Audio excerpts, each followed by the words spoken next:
ये एक छोटा सा आईएएस है लेवल 1 का, 7-8 नंबर की टेस्टिंग होगी इसमें से।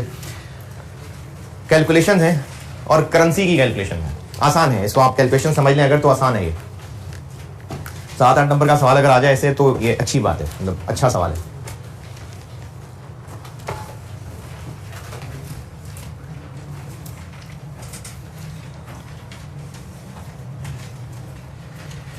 इसमें एक तो कुछ एमसीक्यूज के लिए जरूरी अंग्रेजी है याद करने वाली, पहले वो बता देता हूं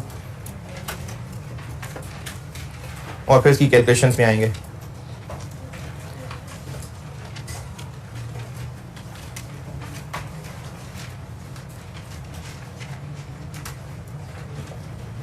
पहले एमसीक्यूज को हैंडल कर लूं, आप आ जाएं पेज 134 पे।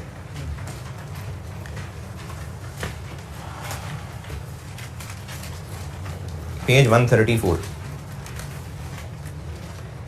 ये कुछ डेफिनेशंस हैं, ये आपने याद करनी है, और कुछ पॉइंट बताता हूं, ये याद करना है। ये एमसीक्यूज में पूछे जा सकते हैं, शॉर्ट क्वेश्चन में पूछे जा सकते हैं। Page 134 IS 21।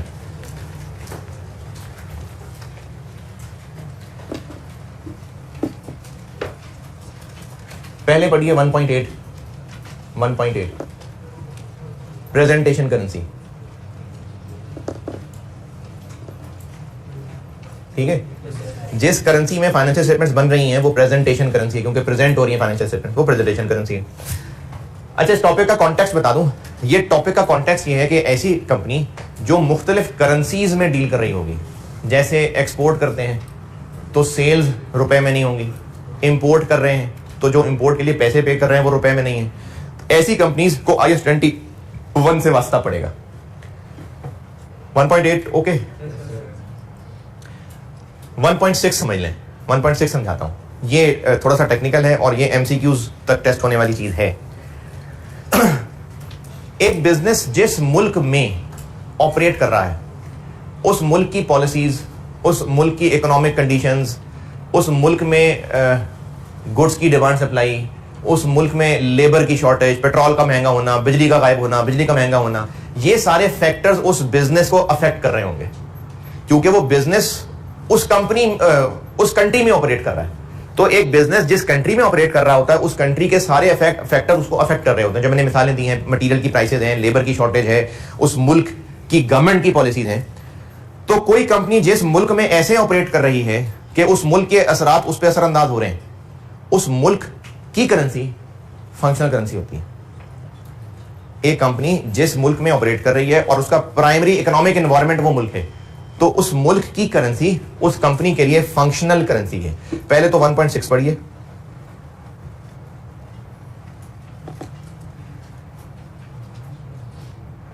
Is the currency of the primary economic environment.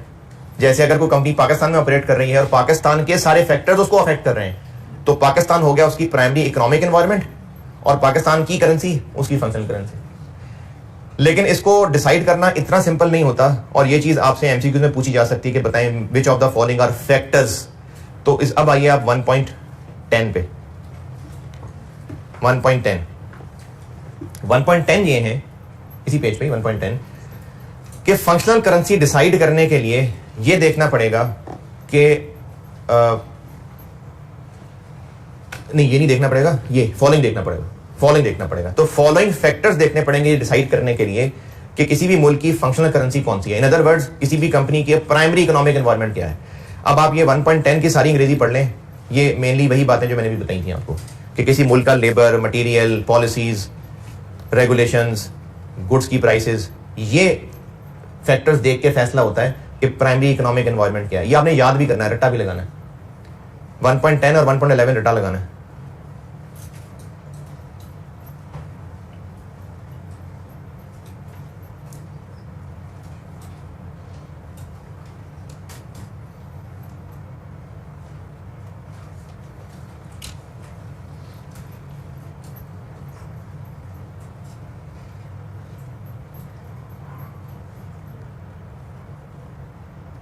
हाँ जी, 1.10। जिनको अंग्रेजी समझना है अंग्रेजी भी बता देते हैं। The primary economic environment in which an entity operates.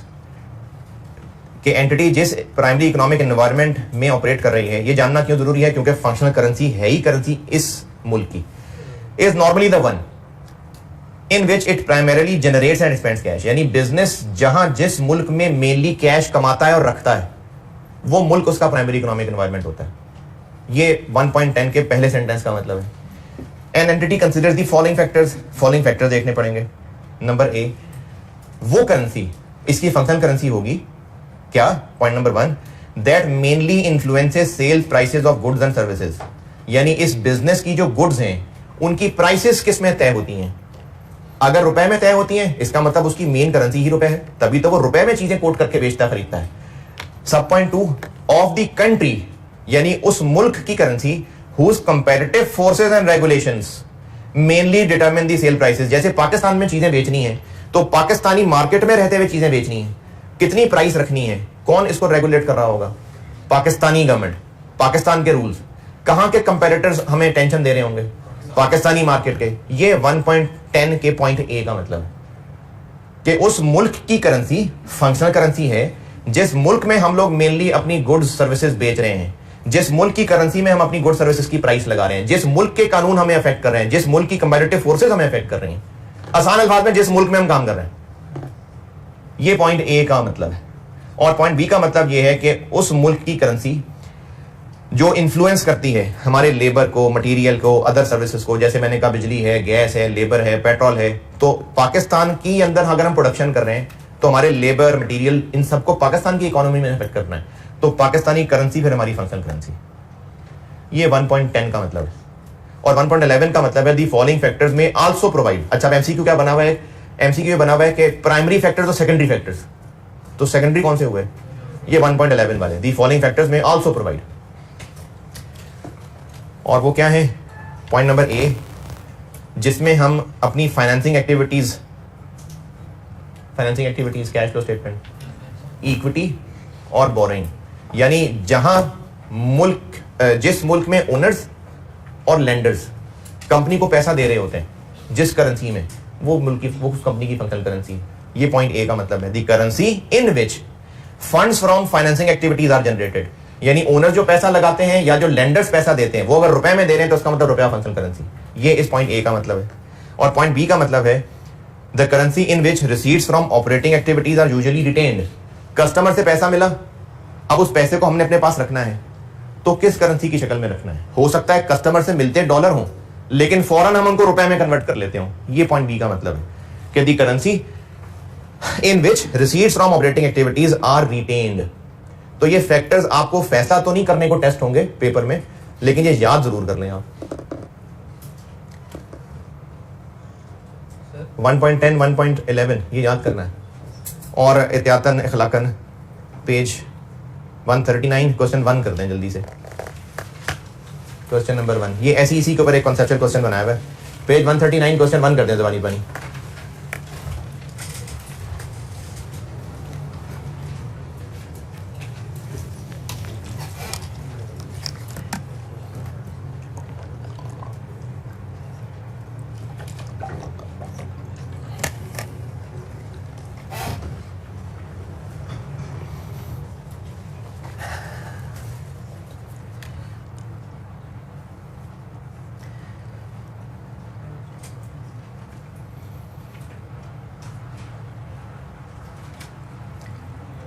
Ji ji sir, हम जिस भी कंट्री में बेचें, मेरे ख्याल से हम उस कंट्री की रेगुलेशंस, इकोनॉमिक रेगुलेशंस, जो भी गवर्नमेंट पॉलिसीज इम्पोज होती है उस कंट्री में, उनसे भी इफेक्ट होता है।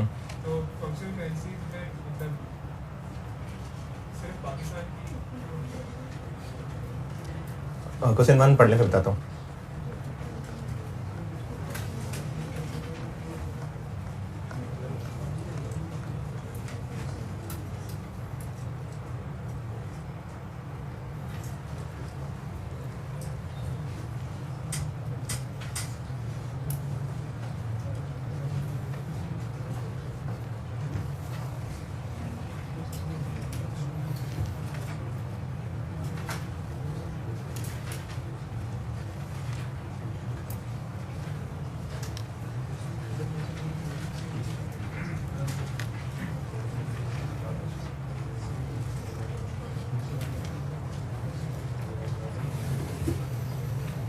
हाँ जी, क्वेश्चन 1, क्वेश्चन 1 पे कोई एतराज़ परेशानी?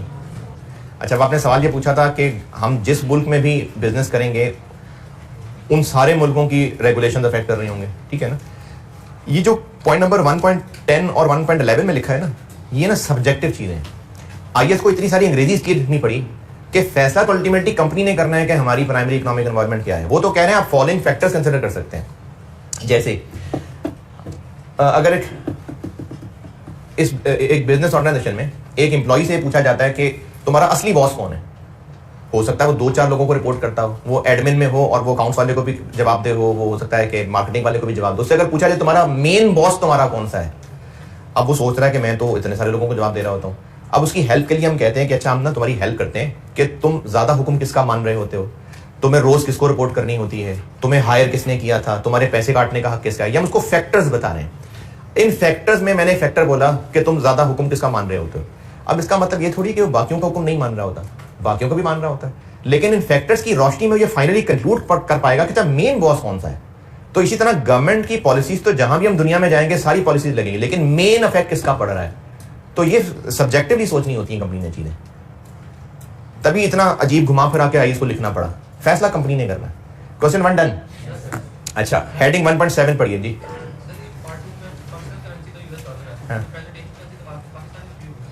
सवाल मेनली यही जानने का था कि फंक्शन क्या है, अगर अकाउंट्स रुपए में बनने हैं तो प्रेजेंटेशन पाकिस्तानी। हेडिंग 1.7 ये मैंने आयत 38 पढ़ाते हुए भी बताया था, दोबारा बताता हूं। मॉनेटरी आइटम्स, मॉनेटरी आइटम्स ये वो एसेट्स और लायबिलिटीज होती हैं जो एसेट और लायबिलिटी हैं ही इसलिए क्योंकि इनके अगेंस्ट पैसे आने या जाने हैं। जैसे डेटर है, वो एसेट ही क्यों है, क्योंकि पैसे लेना हक है। क्रेडिटर लायबिलिटी क्यों है, क्योंकि पैसे देना हमारी जिम्मेदारी है, ये मॉनेटरी आइटम है। एडवांस फ्रॉम कस्टमर लायबिलिटी है, एडवांस फ्रॉम कस्टमर लायबिलिटी है, तो जिम्मेदारी किस बात की है, गुड्स देनी है, तो मॉनेटरी आइटम नहीं है। प्री पेड रेंट एसेट है, प्री पेड रेंट एसेट है, क्यों एसेट है, क्योंकि सर्विस लेनी है, तो मॉनेटरी आइटम नहीं है। प्लांट एंड मशीनरी एसेट है, लेकिन क्या पैसे लेना हमारा हक है, तो फिर ये मॉनेटरी आइटम नहीं है। सॉफ्टवेयर एसेट है, पैसे लेना हक है, तो मॉनेटरी आइटम नहीं है। तो मॉनेटरी आइटम वो होता है जिससे पैसे लेना या पैसे देना हक और जिम्मेदारी है। ये हेडिंग 1.7 है। इनकी कुछ मिसालें लिख लें, ये एमसीक्यूज में काम आ सकती हैं। बाकी इसका न्यूमेरिकल पोर्शन फिर इंशाल्लाह अगली क्लास में कराता हूं। मॉनेटरी आइटम्स और नॉन मॉनेटरी आइटम्स की कुछ एग्जांपल्स लिख लें, ये आईएएस में मेंशन थी, तो ये आपसे एमसीक्यूज में पूछी जा सकती हैं। एग्जांपल्स लिख लें मॉनेटरी आइटम्स की और नॉन मॉनेटरी आइटम्स की, ये एमसीक्यूज में हो सकती हैं टेस्ट। जी जी, कंपनी क्या, एक कंपनी की एक से ज्यादा फंक्शनल करेंसीज हो सकती हैं। मेरा नहीं ख्याल कि फंक्शनल करेंसी एक से ज्यादा हो सकती है। नहीं, उन्होंने ना अपना लीगल स्ट्रक्चर कुछ ना कुछ अकॉर्डिंगली बनाया होता है। जितना मेरे इल्म में है, जितनी कंपनीज को देखा है, जिस मुल्क में वो काम कर रही होती हैं उस मुल्क में उन्होंने एक सेपरेट कंपनी बनाई होती है, अपनी शेयर होल्डिंग डाली होती है, लोकल लोगों को मिलाया होता है, तो वो तो फिर एक कंपनी ही अलग बन जाती है ना।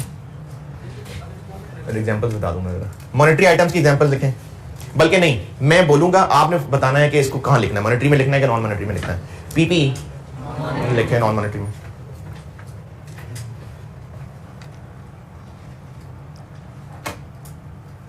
Lease liability, lease liability monetary की एग्जांपल है। Goodwill non monetary. Dividend payable monetary. दूसरा कौन सा, नहीं, डिविडेंड पेएबल का वर्ड मेनली कैश के लिए यूज हो रहा होता है। मैंने इसलिए उस दिन FR 1 की एंट्रीज में भी मैंने बोनस में डिविडेंड पेएबल नहीं डाला था, कैश में डाला था। अच्छा, डिविडेंड पेएबल बोल दिया, हाँ, डिविडेंड पेएबल मॉनेटरी। अच्छा जी, और intangible assets non monetary, inventories non monetary,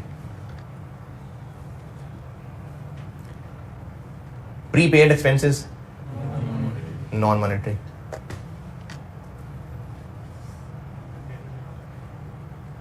debtors creditors monetary, loan receivable payable, loan receivable है, लोन पेएबल है, मॉनेटरी,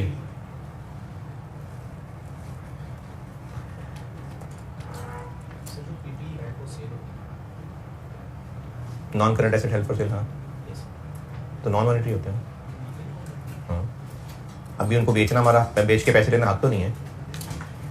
अच्छा और लिखे जी प्रोविजंस, IAS 37 वाली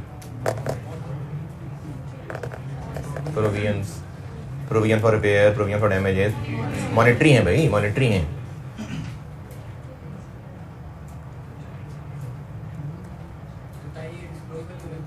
प्रोविजन तो प्रोविजन होती है नहीं, हम मॉनेटरी आइटम्स उनको कहते हैं जो बुक्स में हैं, एसेट्स लायबिलिटीज। बस ठीक है, मेरे ख्याल में बहुत ही मिसाल है। राइट ऑफ यूज भी लिखना चले, right of use, right of use non monetary है। अच्छा प्रोविजंस के ना दो वर्ड्स अलग अलग बता देता हूँ, बेहतर है लिख लें। ये जो अभी मॉनेटरी में आपने प्रोविजन लिखी है, इसके साथ ब्रैकेट में लिखिए that are to be settled in cash, that are to be settled in cash.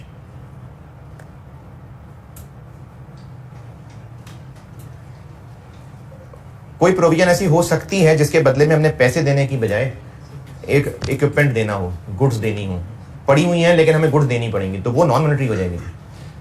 चले बस एग्जांपल्स काफी हैं। ठीक है जी, कल इंशाल्लाह इसका न्यूमेरिकल पोर्शन कराता हूँ, ये थ्योरेटिकल बस इतना ही था। ठीक है, अल्लाह हाफिज़।